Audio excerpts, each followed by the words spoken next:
The secret is out. Apple just made a move that changes the rules of the Mac Mini forever. We have officially entered the endgame for the base Mac Mini M5 and the heavy-hitting M for Pro.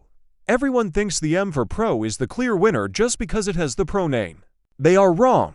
While you are looking at core counts, Apple was hiding a massive technological leap inside the base M5 that the M for Pro can't even touch. If you are thinking about upgrading, you need to stop. You might be about to buy a machine that is already behind the curve. Let's look at the actual truth. Most people look at the box and see the same design.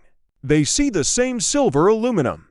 But what is happening behind the scenes is a total shift in how Apple builds computers. Mark Gurman has confirmed the new M5 model keeps the exact same 5 by 5-inch footprint we know and love. But the manufacturing is moving. Apple is shifting production to Texas for a massive spring rollout. This isn't just a change of address. It is a statement about supply chains and speed. Visually, nothing has changed, but inside, the story is completely different. The base M5 chip has jumped to TSMC's brand new N3P manufacturing node. This is the part people are missing. The M for Pro is stuck on the older N3 process. You might think one letter doesn't matter. You would be wrong. This isn't just tech jargon. The N3P node is the foundation for elite heat control. It is a more advanced way of carving the silicon. It means your Mac Mini stays ice cold and silent while doing work that would make previous models scream. The M5 features a 10-core CPU layout. It uses 6 efficiency cores and 4 performance cores. On paper, it is 15% faster than the M4, but the real shocker is the power draw. It stabilizes at a tiny 27.5 watts under heavy load. Think about that for a second. You get desktop-class power with the electricity usage of a light bulb. This is why the M5 is the ultimate sleeper. It doesn't need huge fans. It doesn't need a massive power brick. It just works. But the real sleeper hit is the AI and graphics jump.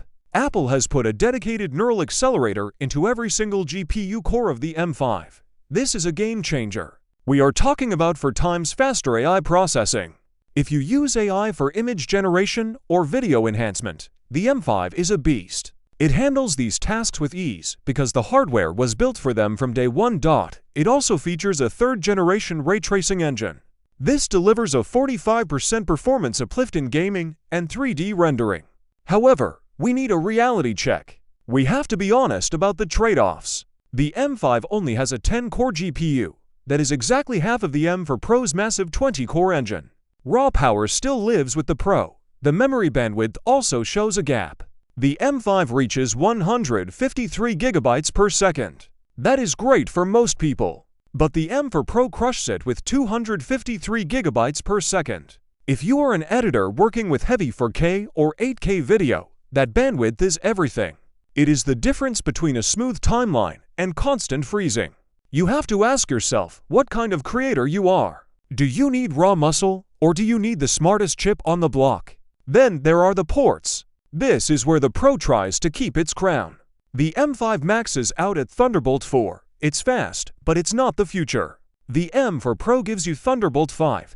This doubles your data speeds to 80 gigabits per second.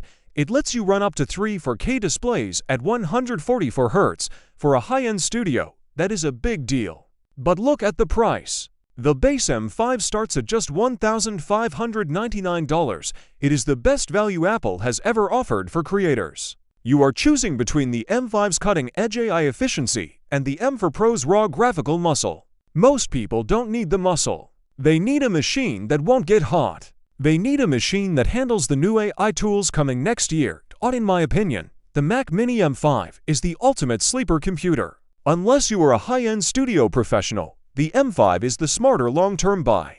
It is built for the AI future, not just the raw power of the past. The efficiency of the N3P node makes it a more future-proof architecture than the older N3 process used in the M for Pro. When you buy a computer, you want it to last 5 years. The M5 is built for where the software is going, not where it has been. The M for Pro is a beast today, but the M5 is the architecture of tomorrow. If you want a machine that stays relevant as AI tools become standard, the M5 is the clear choice. It is cooler, it is smarter, and it is cheaper. It is the move that nobody expected, but it is the move that changes everything. My final take. Don't let the Pro label trick you into buying old architecture. The M5 is the true leap forward. It represents a shift in how Apple thinks about the desktop.